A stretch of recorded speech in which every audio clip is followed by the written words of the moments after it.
Bonjour et bienvenue pour vos guidances de la deuxième quinzaine du mois de juillet 2024. Donc, je vous fais une petite introduction rapide, puisqu'ensuite, je vais devoir changer l'angle de la caméra pour que vous puissiez voir les cartes. Comme l'étalement est assez grand, c'est difficile de tout mettre, étant donné que, comme vous le savez, je ne suis pas dans mon environnement habituel. Je n'ai pas encore eu le temps d'aller acheter un anneau, un socle avec anneau lumineux. Donc, je me débrouille avec ce que j'ai. Alors, je vous rappelle que ce sont des guidances générales. Ne prenez que ce qui résonne avec vous. Ce ne sont ni des prédictions, ni des prévisions, mais davantage des énergies avec lesquelles vous pouvez travailler. Si votre signe solaire ne vous parle pas, n'hésitez pas à consulter votre ascendant et votre signe lunaire. Vous trouverez également dans la description tous les liens vers les différentes playlists, les différentes vidéos. Vous y trouverez également mon adresse mail si vous souhaitez un accompagnement ou une guidance personnalisée.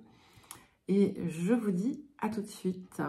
Bonjour les Capricornes et bienvenue pour votre guidance de la deuxième quinzaine du mois de juillet 2024. Bon, alors nous allons commencer par les énergies, l'énergie générale de la période.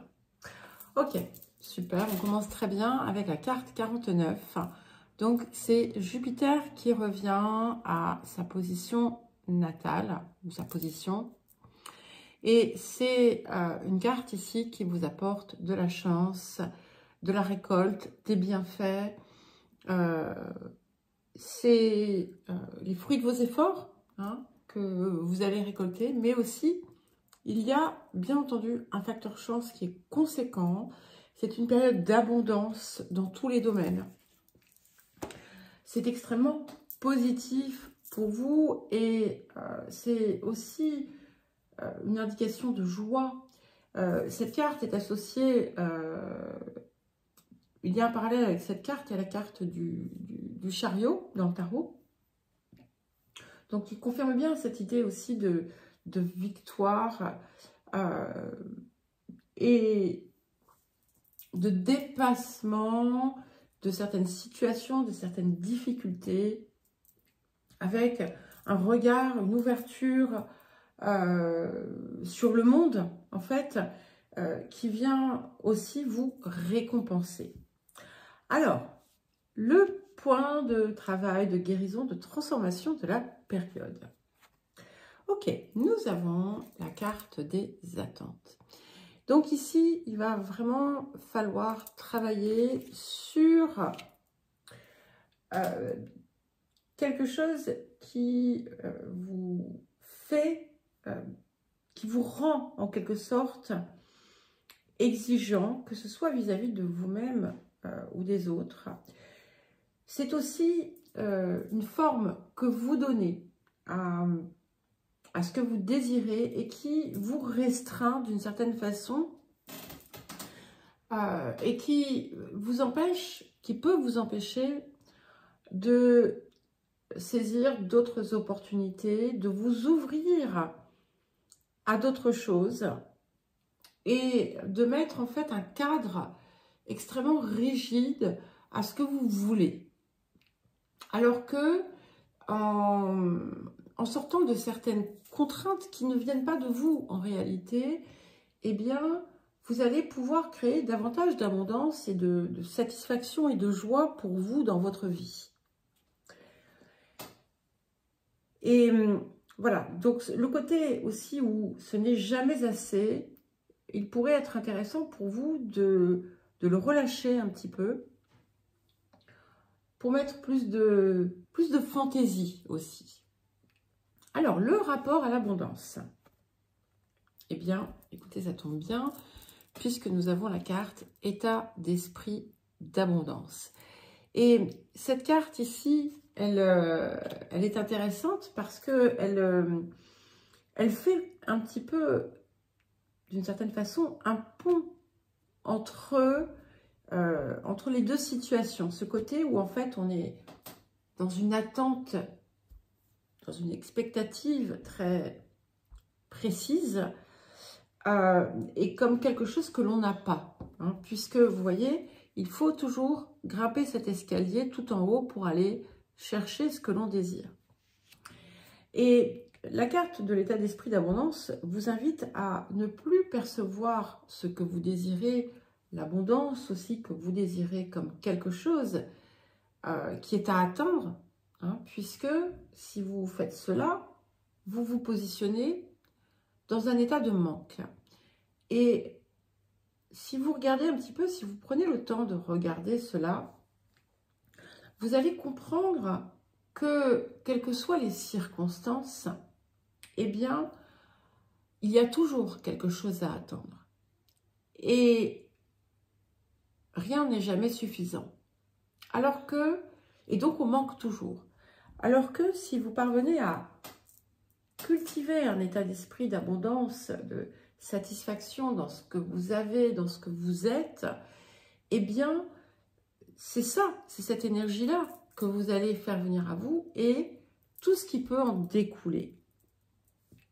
Et si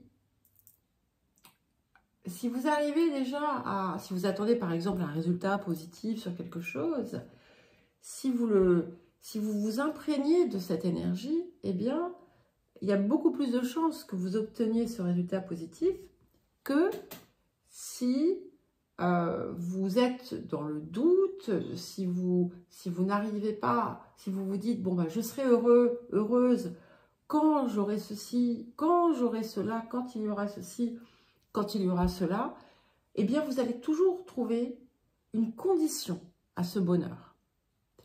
Et c'est là aussi que vous pouvez opérer un changement.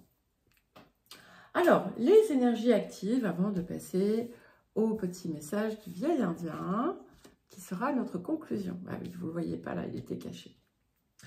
Alors, ici, ce qui est très très joli, c'est que ce qui domine cette période, c'est une énergie de cœur. Alors, pour certains et certaines, peut-être que vous allez tomber amoureux, tomber amoureuse, retrouver peut-être aussi la flamme, la passion dans votre relation.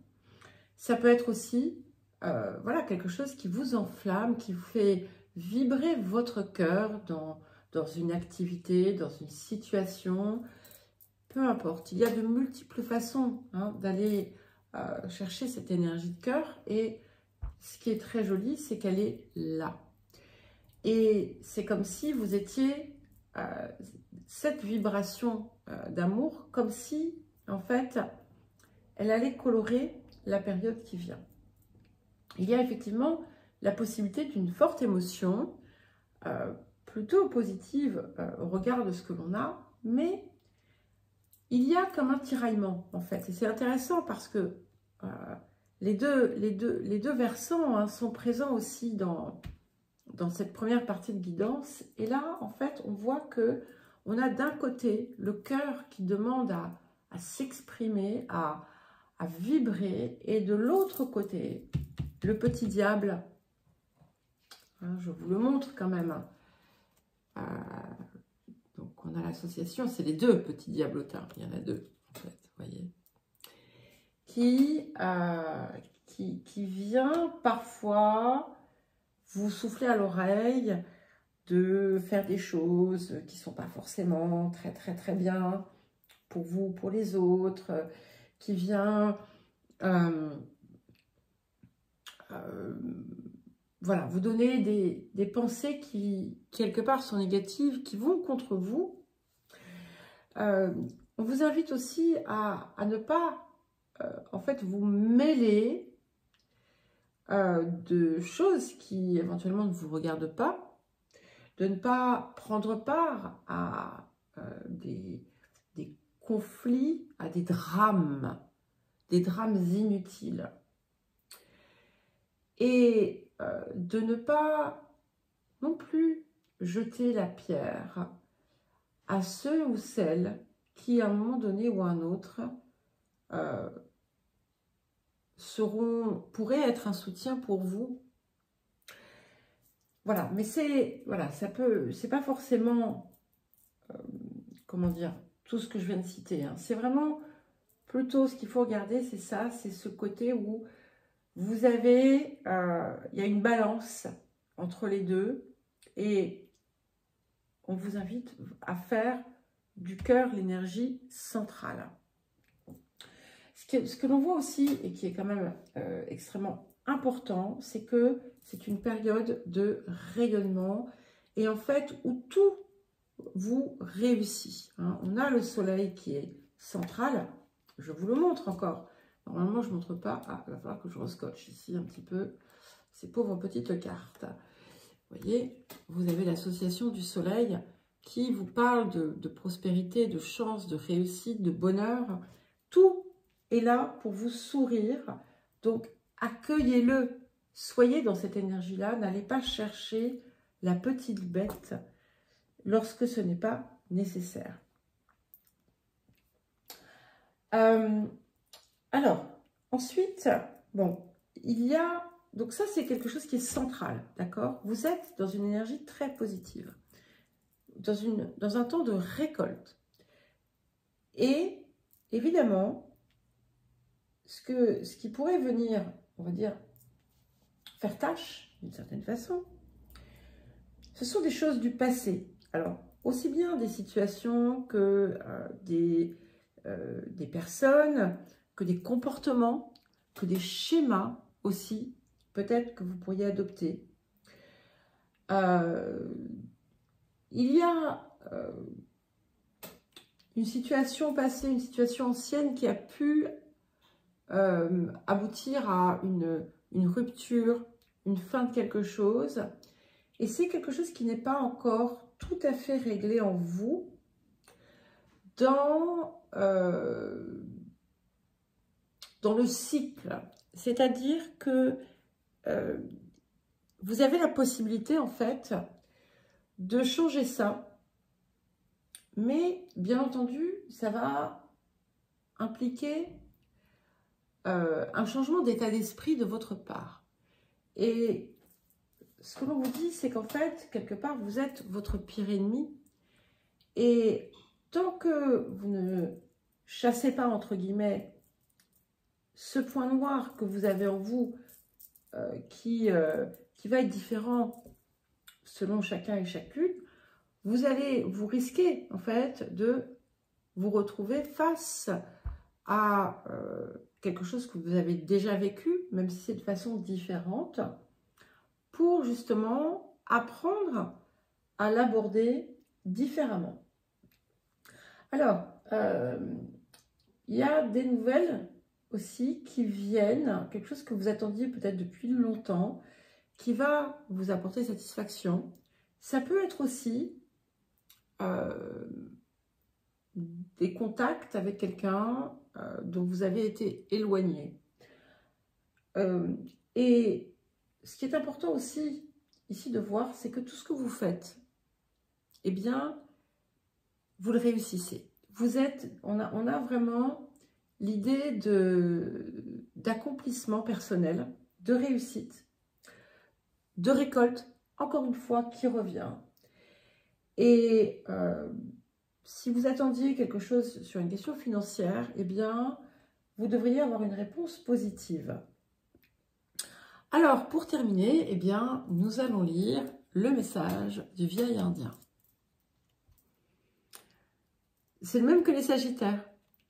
Donc, si vous avez des placements en Sagittaire, hein, jamais je ne dérange les grands esprits pour leur demander une faveur, car je sais qu'ils m'ont donné la force de toujours pouvoir réaliser ce qui est juste selon mon cœur. Ne réclame rien que tu ne sois pas en mesure de te permettre. Alors, ce n'est pas quelque chose qui vient vous limiter ici. C'est quelque chose qui vient vous rappeler que vous devez vraiment poser votre intention à partir du cœur et que si vous n'êtes pas prêt ou prête à le faire, alors c'est que vous n'en êtes pas capable. Hein. Enfin, pas que vous n'en êtes pas capable, c'est que ce n'est pas le moment. Mais voilà, c'est quand même extrêmement positif et ça vient vous encourager et vous dire que tout vous est possible. Voilà les Capricornes, je vous souhaite une belle deuxième quinzaine. Je vous embrasse et je vous dis à très vite.